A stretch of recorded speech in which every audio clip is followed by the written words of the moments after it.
Good afternoon, everyone. A warm welcome to you from Geneva. We are really delighted to have Prime Minister of Israel, Benjamin Netanyahu, with us today. Welcome, Prime Minister, for this very special conversation, which will be followed by an interaction with key business leaders. Today, it's good to be with you.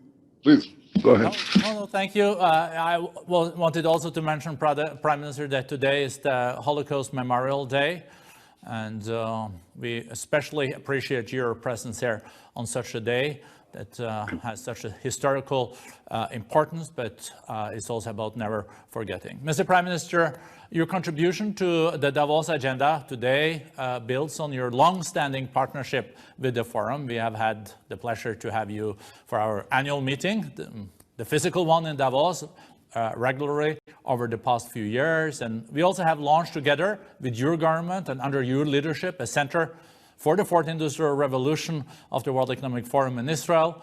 And you have also made huge and very important contributions to our Great Reset Dialogue series recently. Prime Minister, you have now been at the helm of the Israeli government for more than a decade. No other Prime Minister in the history of Israel has had this position as long as you. And now you're also steering your country during the challenging COVID-19 pandemic. So I think many of the viewers and partners of the forum would really like to know how you see the coming months in Israel and the world when it comes to the pandemic. When it comes to vaccination, I think vaccinated more than 70% of you people above 60 years old. I don't think anyone can then show the same kind of results. So please share with us, because you are also still in a lockdown situation, and the next steps. Prime Minister, floor is yours, and welcome. Thank you. It's good to be with you, Brenda, and with your audience. Actually, we have vaccinated 82% of our above 60. That's not enough. We have to vaccinate, get them at least to 95%, which is a big task. But that's about the residual of those who really oppose vaccines. It's about 5%. So we should be able to, and I intend to get it up there further. If you ask what's the challenge, we're in an arms race. Except it's not an arms race. It's a race between vaccination and mutation. The mutations, especially the British mutation, but there'll be more mutations. There are more mutations. There'll be more mutations in the future. Means that we have to race as fast as we can to vaccinate first the risk groups in the population and then everyone else in order to give immunity, and then probably expect the companies that are producing the vaccines at this point to modify their vaccines to accommodate the mutations that they don't cover now as they develop. And then we'll have to purchase them. That's going to be our life for the coming years. I don't think that we're going to evade that, but we can overcome it. The reason we did well in Israel is, one, because we purchased a lot fast. Didn't quibble about the price. I personally got involved in it. And I said just basically to the bureaucrats, cut the whatever. I want to be diplomatic, so cut the nonsense. Please feel free to share with us very candidly. So, well, cut the C word in English or any other word that you want. I mean, this is ridiculous. You know, you'll pay a few more dollars per dose now, and tomorrow everybody will be paying 10 times that much. So number one, that. Number two, the legal people. I actually was on the phone with the president of, with the CEO of Pfizer, Albert Bourla. I think at 2 o'clock in the morning, he put his legal advisor on, I put our legal advisor on, and we crashed it. So you need personal leadership to move it.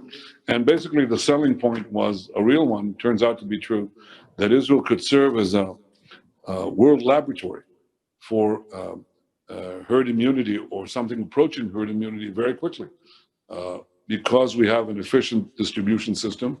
We proved that with 4 HMOs that are at once competing and cooperating with each other. It's a unique system. That's why we have actually the highest the highest life expectancy almost in the world, with one of the lowest frequencies of diseases at the minimal cost, about 8% of GDP. And it's a lot to do with this system that combines competition and social security floor that protects every citizen. So 98% of our citizens have digital records in these HMOs that go back 20 years. And we offered to share that with Pfizer and with all humanity to understand what the effects of mass inoculations are on subgroups, not individual information. That's nothing. Nobody gets that.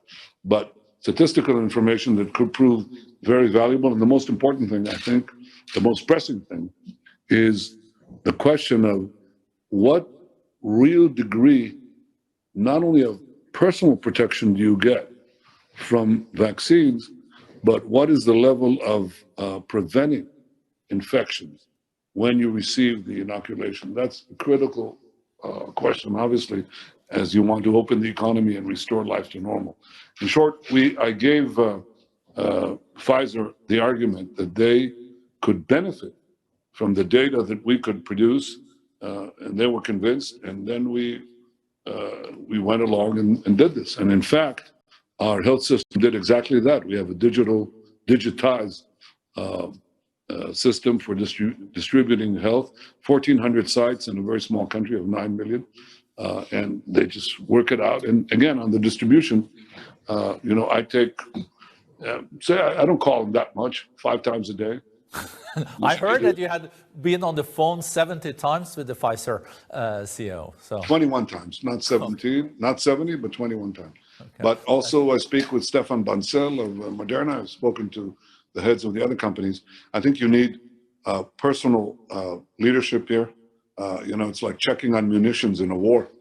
You really have to make sure you're getting, first of all, the stock of vaccines. Then you have to make sure that they're distributed, and they have to be distributed basically in an optimized way that keeps changing, but we're doing that. So that's basically what we have done. And I think the important thing is not merely what we've done for Israel, but the fact that Israel can serve as basically a global, really, truly a global test case, not for dangerous experiments, but to understand this safe experiment that we're carrying out.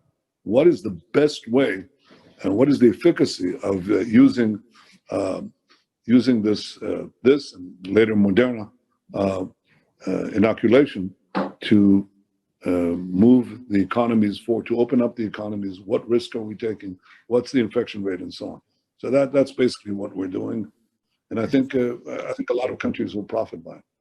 No, thank you for that, and thank you for your leadership. But one short follow-up question on something you said that, of course, we're all concerned about now is the mutation. We have the UK piece, but we've also seen in Brazil and South Africa.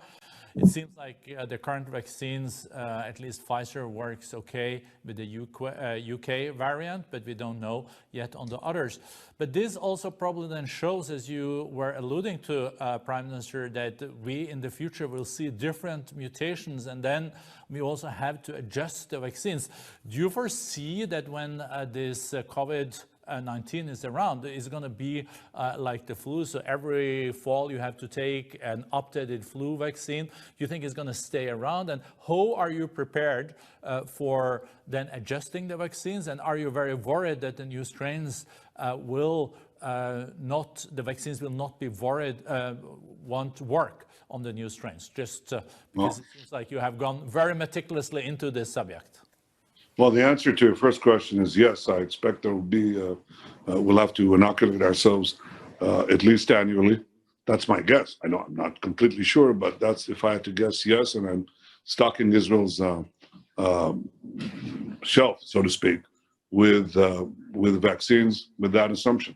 Of course, I want to sign contracts for future purchases based on the idea that the vaccines will alternate. For example, they're now testing for children. And by the way, I think they should test in parallel several ages with reduced doses and not do a serial testing system. And I spoke about that to both Albert Bourla and Stefan Bancel, because I think you can cut a lot of time. There's a lot of bureaucracy in this stuff, and where you can cut time, you should. But as we proceed with either new vaccines or modified vaccines for mutations and modified vaccines for teenagers and children, then I think we should stock them and deliver them. And I expect this, yes, I expect this to be exactly like the flu, probably more so than the flu. That's the first thing. And will that, you asked, I'm sorry, the second question was? It was also related to how effective the vaccines will be and are on the current new strains from South Africa. Yeah, well, I think it's just a question of time that you're going to get. Right now, the vaccines, these two vaccines, Moderna and Pfizer, are overcome the various strains that have appeared that we know about and that they've tested. But if you ask me, statistically, it's just probabilistically, okay, it's just a question of time. And I'm not sure a lot of time. Don't pretend to be an expert on vaccines. But I think that from what I can ascertain from talking to the people who are experts in this, it's just a question of time before we hit a strain that the current vaccines are not susceptible to it. And because of that, the risk that would happen, I shut down the airports. I'm the first country in the world to totally shut down commercial flights. Totally. No commercial flights, nothing. If we have emergency flights, we have the Air Force or private carriers, but the idea of, and I'm shutting the land borders too.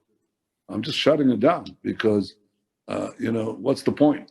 All the mutations that you see today, the South African, the British, the Brazilian, and so on, that's already you're 2 weeks too late. They've already gone.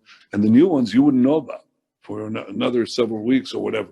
So I've shut down the borders too, because I can do something that other countries I think would like to do too, and they might be able to do it. And that is to inoculate millions of people in the time that I close the country and try to win the race between mutation and vaccination. Well, thank you so much, Prime Minister. We know that we have limited time, so I wanted to go first to Stefan Uschmann, Chair and of the Executive Board and CEO of Merck. Stefan, are you with us? I think you're ready for asking a question to the Prime Minister. Thank you. Thank you very much, Prime Minister. Israel has such a vibrant innovation ecosystem, and I wanted to ask you a question that goes beyond the pandemic. My company, Merck, has been in Israel for more than 50 years. We're working closely with many institutions, like our friends at the Weizmann Institute or Hebrew University are like family members to us. And we have R&D centers in different businesses, in biopharma, in life science, in electronic materials. Israel has, as I said, such a vibrant scene. You have more PhDs per capita than anywhere else. You have this incredible innovation network. You have high-ranking government officials rolling out a very clear policy, and we have so many things to tackle through science and technology within this pandemic and beyond the pandemic. I had the chance to discuss these topics with you together with Chancellor Merkel. Could you tell us what would be your advice to other nations? How can we use science and technology to tackle these problems and do the right thing for our countries? What can we learn from Israel? Well, first of all, thank you, Mr. Uschmann, for your leadership and for being involved with Israel, because we appreciate these cooperations enormously. I think the key is two things. Most people think it's education, and it is. That is the level of education, especially higher education, is critical. And we've had that all along. But that is a necessary but insufficient condition for the emergence of a high-tech or innovative economy. I mean, the most important one, and I would even put it before education, is free markets. You cannot really innovate in closed markets. So you have to give free markets, and you have to take certain risks because some of that innovation, in our case, comes especially from the military. That's where we've had our stock of innovation, especially IT. We invest, that's sunk cost. We invest a huge amount of our national resources on and maintaining effective intelligence. Israel is a small country, but it has a giant head, giant. I mean, its collection agencies are in the West probably number 2 in size, absolute size. It's not the NSA, but it's not 1/40th of the NSA. That's our relative size compared to the United States. So that's an investment that goes annually all the time. And it produces people who coast the information networks, who develop algorithms, who are in all sorts of adjacent technologies.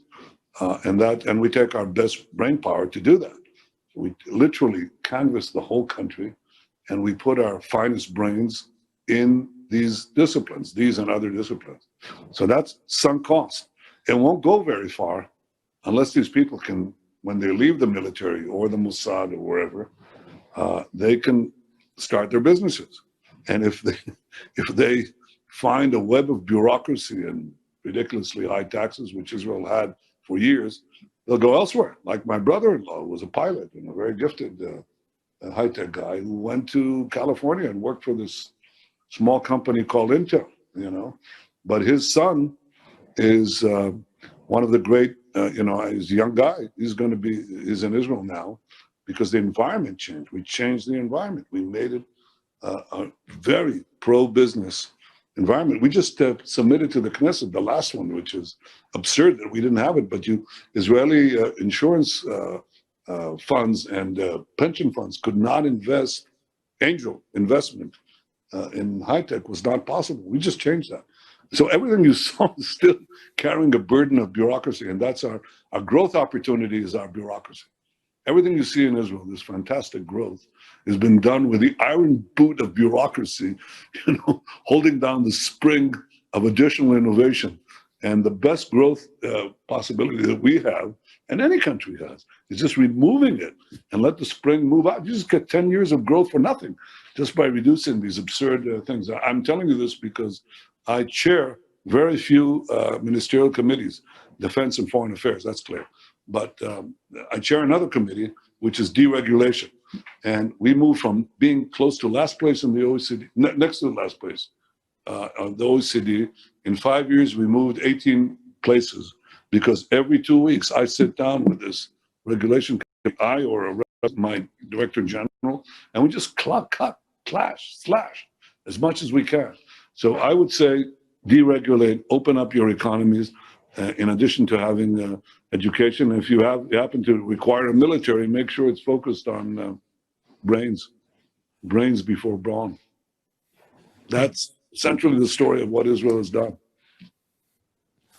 Thank you so much, Prime Minister. Fighting red tape, but also I looked at the numbers. I think Israel is #1 in the world when it comes to allocating FT to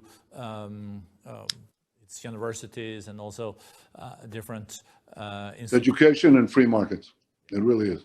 So we have 2 CEOs to go. So what I will suggest, Prime Minister, with your permission, that we will take the 2 questions from the CEOs and then you can answer, and we'll also be on Swiss time. The first question is quite historic, though, because it's also part of the Abraham Accord. We have a leading CEO from the UAE with us. So good to see you, Hadim Al-Darai, Vice Chair and co-founder of Al-Dara Holding. Welcome. A year ago, I guess I wouldn't necessarily have seen you in this session together with Prime Minister Netanyahu. So over to you. Thank you, Mr. Borghe. Your Excellency, thank you very much for your enlightening words. If we learn a lesson from this pandemic, is the importance of medicine and food. And when we talk about food, I think we must address a very long-lasting issues, which is water and environment. Your Excellency, as you know, water is the most important national resource for the continuity and sustainability of life for human and for food production. Many countries are suffering from water scarcity and shortage, also from the pollution of its own resources, which makes potable water is even scarcer.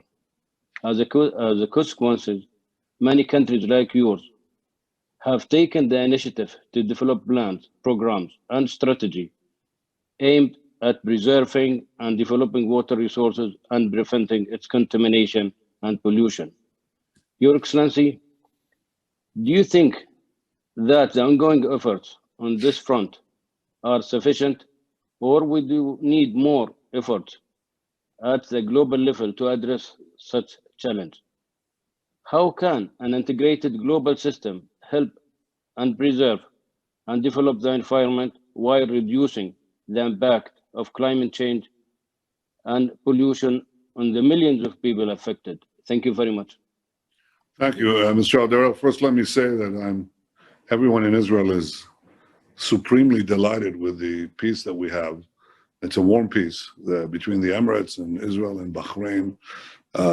It's just tremendous, I have to say. And now Morocco and Sudan, because it's a warm peace and it's going to be it already is an economic peace. We barely signed the documents, and the tens of thousands of Israelis went to Dubai, and Emiratis are coming to Israel, and the business people are just going bananas. They're doing fantastic deals. It's going to be great because the Emirates proved to be, as I've always seen them, is tremendously entrepreneurial, and they're guided by a visionary leader, Mohammed bin Zayed. Sheikh Mohammed is a visionary leader. He understands the power of innovation and the power to dare, to dream. And so, he also dared and dreamed. We did this together to have this new kind of peace that is changing the relations between Israelis and Arabs. And I have to tell you, Arabs and Jews in Israel too. I mean, it's unbelievable what this is doing. So now to answer your question, I think water is going to be a huge challenge, and I think we can overcome it as many other things with technology. I mean, it's almost like, why did the great forecasts not work out on the shortage of food, and humanity's growth rate and so on? It turns out humanity did grow an exponential rate, but it turns out that food grew at a much greater rate because of technology. I mean, this is obviously the same thing can happen with water. It did happen in water in the case of Israel. I mean, we have a little less rainfall than we had at the founding of the state 73 years ago. Our population has grown tenfold. Our GDP and GDP per capita has multiplied. So we should have water scarcity. We should have water wars, and we have neither. What we have is we just make our water, or we save our water. We recycle about 90% of our wastewater, which is first in the world, and the next one, runner-up, is Spain with about 20%, I think. So we recycling technology, key. Production technology of new water, key. We have, I think, the world's largest, one of the largest, perhaps the leading, something you have in the Emirates as well,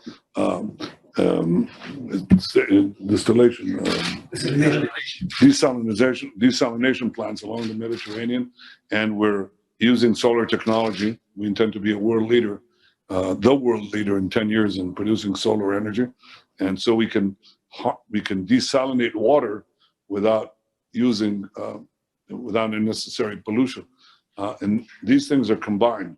So we now have more water than we need. If we need more water, we make it.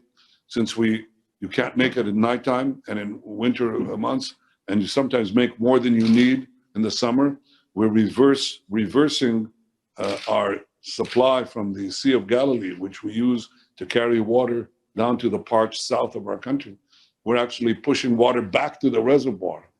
We're pushing it in the other direction during the winter time. So I think these are creative things, how to prevent leakage and so on from water systems, pipes. You can use technology. You can overcome the world's water problems. We are sharing this with countries from China to you name it.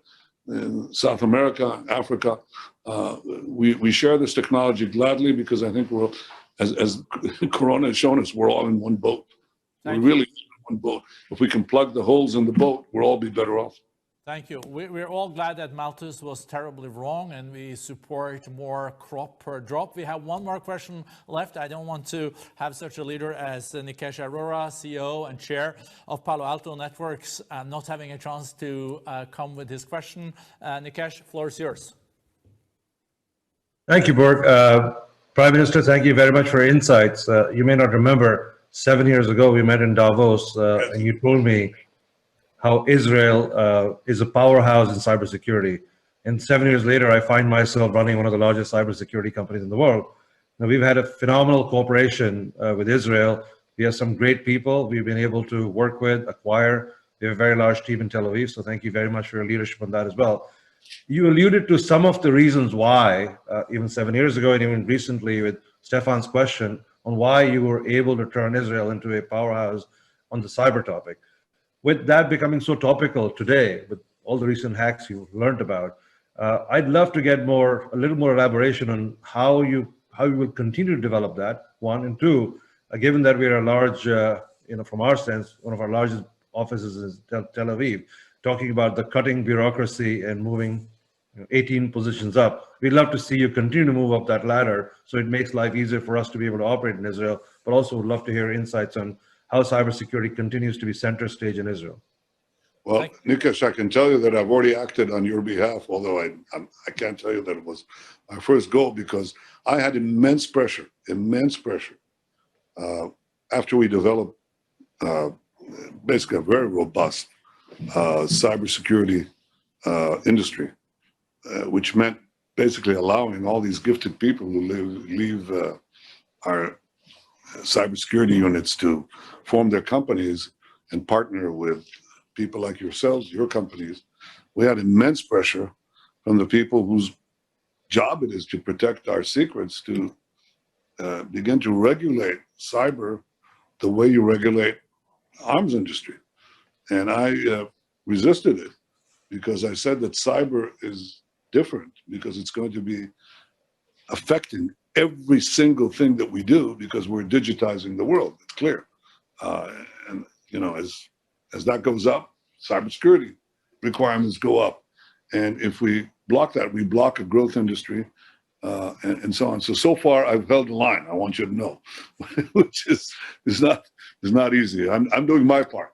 But what we have done is basically done that, avoid excessive regulation, enable the finest minds we have to go out and create their companies, which they do. And it's very robust. I think we're number 2 right now in the world in absolute formation of companies and capital investments in cyber. And we're a country of 9 million people. And the other thing that we do is, and I think it's important, is that sunk cost that I described to you of our cybersecurity units and our intelligence units. We are moving to the south of the country and allowing a whole, what you call in the jargon, ecosystem to develop around it, which basically says you take the military, you take the academy, and you take the businesses, and you put them within, now listen to this, you put them within walking distance. And I'm sure in Palo Alto, I don't know if it's walking distance or jogging distance, but you think that's unimportant. It's amazingly important, to have that interaction so that, the fermentation takes place, allow foreign companies and governments to partake in this, obviously within certain limits, but try to lower the limits. And keep your taxes low and keep your regulation low. That's basically what we're doing. Now that's for the industrial side of it, for the business side of it. I think that cyber presents new problems, big problems. I think the biggest problem is that if you have real big actors, state actors, the problem of deterrence in cyber is different from the problem of deterrence in other forms of attacks. So the defense is somewhat more complicated. We took a national defense agency, established it, gave it authority to regulate businesses and so on. And we really organized the question of defense, national defense, the Air Force, whatever, critical facilities on the one side and businesses. This is a huge, I mean, this is conceptually, I think, one of the most challenging things. And, you know, the most difficult, the most complex problem conceptually is to simplify a complex thing. So try to simplify it and give it clear foundations. But the defense against cyber attacks, especially state cyber attacks, is complicated. And I'm not sure I want to get into that, but I think that's becoming a big part, in addition to cyber crime and everything else that you're fully familiar with. I guess attribution yeah, please go ahead. Is a problem. Please. The attribution piece is a problem when you want to retaliate, isn't it? No, I think you know. I think you know. A lot of times, actually, you do know. But then it gets into the question of mind games. You know, I don't want to start playing those games. You know, I'm sort of off duty now. I'm doing this for a living every day or so. You know, so I'd rather not get into that. But I think it's very challenging. The one thing I would say to deal with Nikash's problem, the question, it is not merely to not overregulate. If you have the investments already, we do all the time. But the question is, how much do you want to direct your funding, state funding? I'm always resistant to that. You know, I don't usually direct. I worked in the Boston Consulting Group, so, you know, there was a case study there of actually doing a strategy for a country, and I felt very uneasy with that, because I think the best regulator is market forces. It really allows you, let the markets work, and they'll usually choose better than you do. But we don't have a choice. Certainly in defense matters, we don't have a choice. And in cyber, really the investment, the most important investment you can make in cyber, other than having the free economy that we need for any innovation, the most important investment you can make in cyber is mathematics. A lot of mathematics, a lot of mathematics. And I say mathematics and not just computation, because I think mathematics is more important. And it's going to be more important as we move along into other disciplines. Mathematics is it. So that's it. It's like I find myself like being in that man in the film, The Graduate. Remember plastics? It's mathematics. Thank you so much, Prime Minister. You know, we could have gone on because it's fascinating to listen to you. But I remember when I was a young speechwriter in the parliament, the person that I was writing the speeches for said, end before people want you to end. But and here we still could have continued. People wanted you to continue, Prime Minister, but I think we ended at a good time. Thank you for answers, and looking forward next year to see you back in the real Davos in the winter. Thank you, Borge. And I have to tell you, this was the most diplomatic cutoff that I ever heard. Congratulations. Thank you. Thank you. Bye-bye. Stay safe.